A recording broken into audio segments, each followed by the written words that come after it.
Alright, so let's look at a couple more examples here. Now, I've taken a clean sheet of paper because I was running out of space. Before we do example 2, though, I want you to take your calculator and I want to show you a couple things here. If you turn your calculator on and then go to the mode key where it says mode right next to your second button, hit mode. And what it does is it pops up this whole list here of options that you can choose from. You can do normal is what we are usually going to do. Normal notation, scientific notation, there's something called English notation. Now what's important to us is where it says radian and degree. Now in geometry, when we do SOHCAHTOA, we have to be in degree mode. Radian is a different way to measure angles, and we're not going to use that. That's going to give us the wrong answer. So you have to go to degree, hit enter. Always make sure you are in degree mode. When you do calculations using sine, cosine, tangent, if you are in radian measure, you will get wrong answers every single time. So always use degrees. So from here on out, when you turn your calculator on, make sure that you change your mode to degree if it's not already changed. Now to go back, we can hit second and mode, which is quit. Alright, if you type sine, let's just say 63, sine of 63 degrees, you get a decimal. Cosine 63, you get a decimal. Tangent 63. Almost every time you do a sine, cosine, tangent, you're going to get a decimal. It's going to be a very long decimal, and that's okay.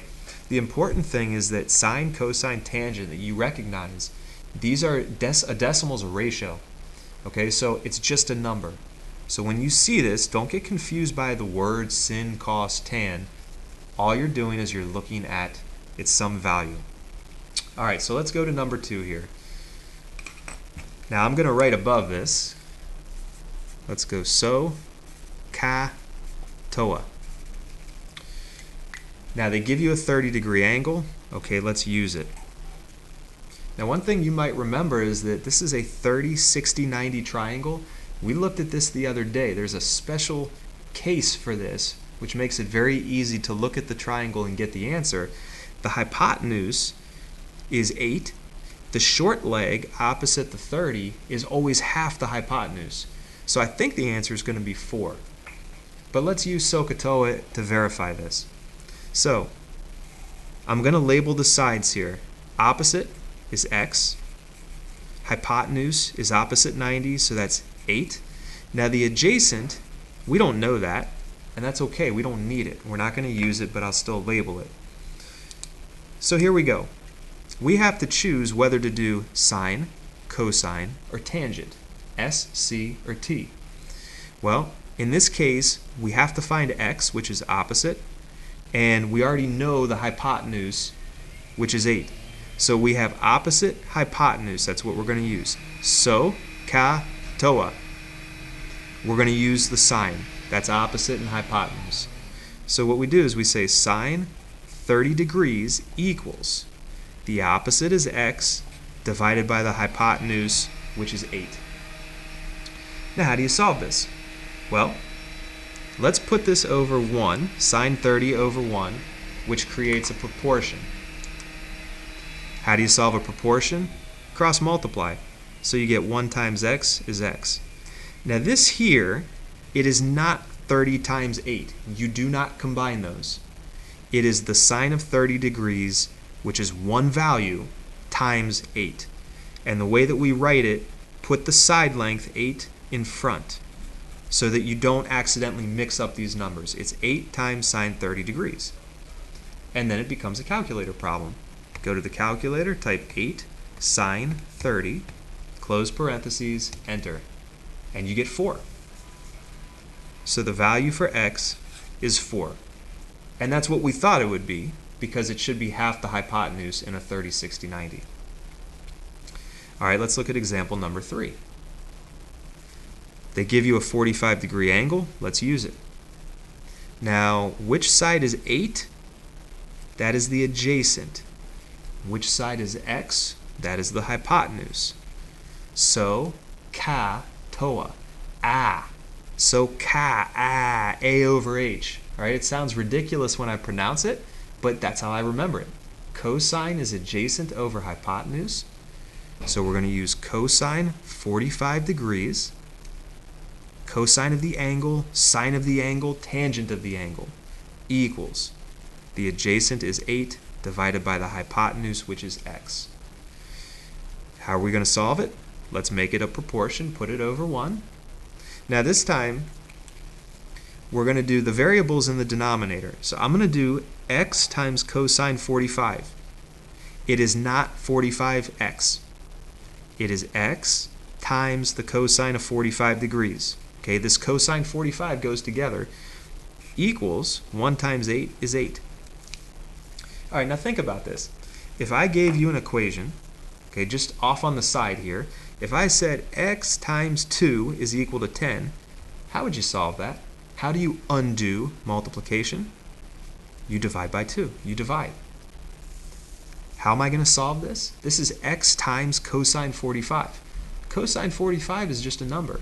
How do I undo multiplication? I divide by cosine 45 degrees. I always put the degree measure so that I remember that that's an angle. So cosine 45 divided by cosine 45 is 1.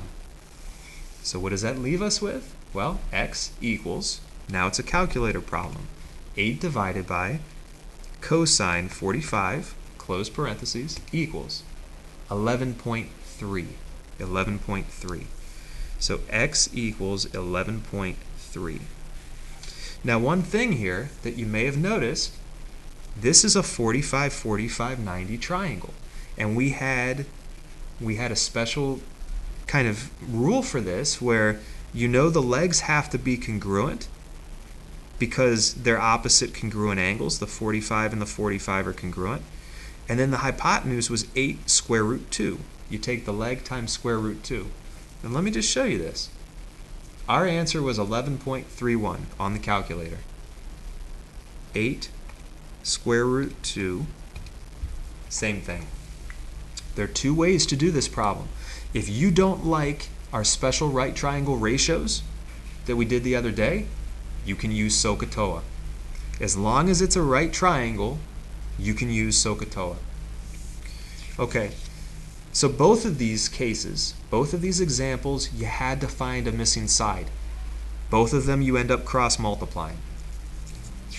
What happens if you're looking for the angle measure, like in number 4? If you're looking for the angle, well, let me circle that. Let's label the sides that we know. The opposite, that's 5. Now the hypotenuse is missing. That's okay, we don't need that. And the adjacent, ADJ, is 12. So now we're thinking, SOHCAHTOA. Which one of these uses opposite and adjacent? OA. OA. TOA. That's a tangent problem.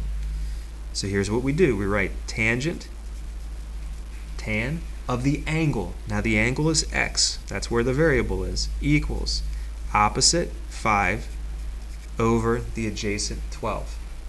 Now this is actually the easiest one to solve because you don't need to cross multiply. Let me give you just a different example on the side here. If we said x squared equals 16 and I ask you, how do you solve that? You would say, you square root both sides. Why?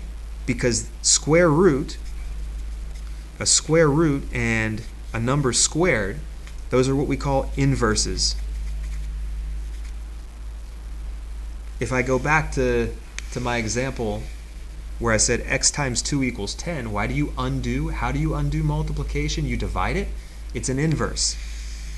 So this is a case here, we come back to this, you want x by itself. You need to break this up from the tan. You don't divide by tan though. That's a different kind of function. We don't just divide this. What we do is take what's called an inverse. The way you write this, we're going to say tan -1. That's that's what an inverse looks like. That's our symbol for inverse. We do that to the left side. We take the inverse tangent of the left, and then we take the inverse tangent of the right. And what happens? The inverse tangent of the tangent, these undo each other. All you get is x. So all you have to do is the inverse tangent of 5 over 12.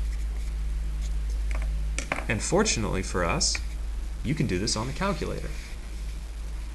Inverse tangent, now let me clear this out. If you look at your tangent key, look in blue right above it, it says tan negative 1, there's your inverse. You hit second tangent, and then the fraction is 5 divided by 12. Enter. And you get 22.6 degrees. Okay, that's an angle measure. So we're going to write down for the answer x equals 22.6 degrees. Now I know this seems kind of confusing, but after you do a few of these problems, it's the same process over and over. Okay? So let's look at 5. Let's do another example. We're looking for x. We know the opposite side is 8, and this time the 12, that's the hypotenuse. All right, so we're thinking SOHCAHTOA. What uses O and H? So, OH. So this is a sine problem. The sine of x degrees equals the opposite over the hypotenuse. You set that up. Do you have to cross multiply? No. All you need to do is you take the inverse sine of the fraction. Inverse sine of both sides. Now it's a calculator problem. Second sine, that's the inverse sine, 8 divided by 12. 41.8 degrees. That's it.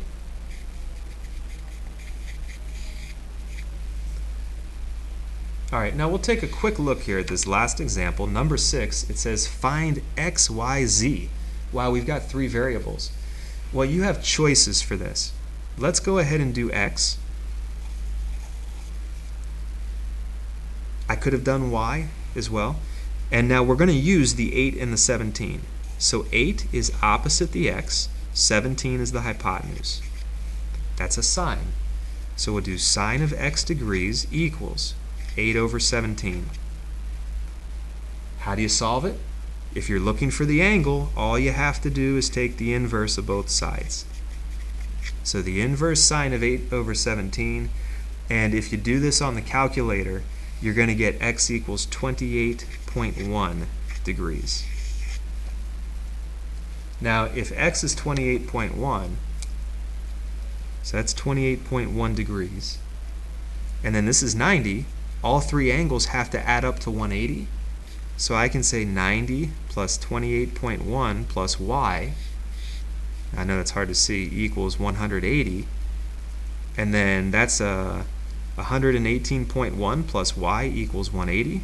Subtract 118.1, and we get y equals, that's 61.9 degrees. And to get the z, you could again do SOHCAHTOA, or how about Pythagorean theorem? 8 squared plus z squared equals 17 squared. And you would end up getting z equals 15. Okay? And that's it for the notes.